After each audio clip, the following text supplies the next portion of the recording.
I'm doing tonight's video. I wanted to make mention of some of the, tea parties that went on this week, and big thing I want to talk about on them is, while a lot of the major news agencies did not even bother to cover them or gave very little mention of them, CNN went out there and just put on some of the most horrible shows I've ever seen on this. Their reporting was so biased, it just wasn't even funny.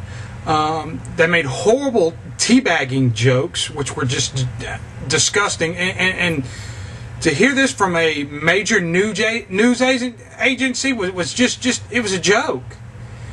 How can these people feel proud about what they do when they made just a huge joke over people, standing up for what they believe in? They wanted to label all of this, racist and right-wing and extremist, and all I have to say about that is maybe they ought to come down here to Mississippi and let the people that organized the Tea Party here in Gulfport know, because one of the major organizers for it was a lifelong Democrat. Several of the speakers were black and Latino, and we had one that was a German immigrant. If these things are so right-wing and so racist, why were these people standing up for it? Why were people of Democrat from the Democratic Party and from the Republican Party and from the Libertarian Party there? Why if they're so weren't so family friendly? I mean, we're so unfriendly for families and everything, and not for family viewing. Why were there so many people out there with their families and with small children? I've spent the entire time of Bush administration watching different protests on the war and everything, and all I saw was violence from these left-wing protesters, and not just war protesters, but your G20 protesters and all your past financial conferences like this, just protesting and riots and just outright violence, when all of these were peaceful family events.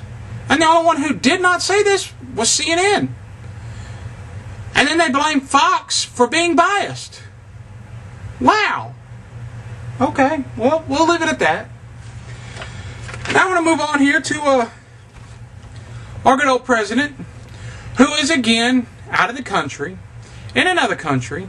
Oh, now I will make mention that on the Tea Parties, when his press secretary was asked his feelings on these Tea Parties, he basically said that the president was unaware of them. So yeah, Mr. Obama, he's really pushing for change and really paying attention to what the American people want. But like I was saying, he's out of the country again, and here again he is making speeches and talking down about America and American people, blaming Mexico's problems on Americans. And while he did say he was not going to push for the renewal of the assault weapons ban to the Mexican president, he did say that he was going to push for the Inter-American Arms Trafficking Treaty. And if nobody has checked up on this treaty is another treaty that basically puts legislation on the books that goes after gun owners and affects our gun rights. So here it is, our president pushing for a bill to protect another country whose government is completely corrupt, whose military is corrupt, whose police forces are corrupt, and whose corruption has allowed these drug czars to take over their country, to cause these wars and cause these fights. Not Americans, but them. Now, in this Inter-Arms Trafficking Treaty, it's basically going to force registration on gun owners here in America and force us to have to register with the government so we can protect Mexico. They are not worried about Americans, they're worried about Mexicans. Also on the gun front, as we have all heard, the guy in Pennsylvania who killed the police officers because he was afraid that the government was going to come in and do gun confiscations. And what is the governor of Pennsylvania's response? Well, his response is to call for gun bans. So So this man kills people because he's afraid of gun bans. And what is the government's response? To put in gun bans. To ask for gun bans. Really smart. You just prove the man right. Now, I don't condone what he does. What this man did. He ought to go to jail. He ought to be locked up for the rest of his life. But because one man goes crazy, we are going to punish every single other gun owner. Because one man goes a little nuts, we're going to prove him right and punish everybody else. Yeah, really makes sense. Now on to our the Secretary of the Homeland Defense, good old Janet, and her little report stating that all those right-wing people and that all those people participating in the Tea Parties, that all of us people participate that own firearms and buy ammunition, and that all of the returning vets from the wars in Iraq and Afghanistan, that we are domestic terrorists, that we should be treated as domestic terrorists, that we should be watched. Really? Okay.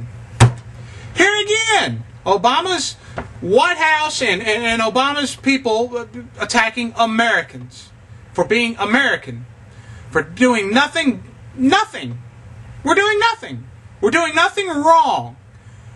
You know, we're just going out and we're protesting, which is guaranteed by our Constitution. We're buying guns, which is guaranteed by our Constitution. And we're listed as terrorists. Really. And people wonder what's wrong with this country. Well, there you are. Our own government is scared of us.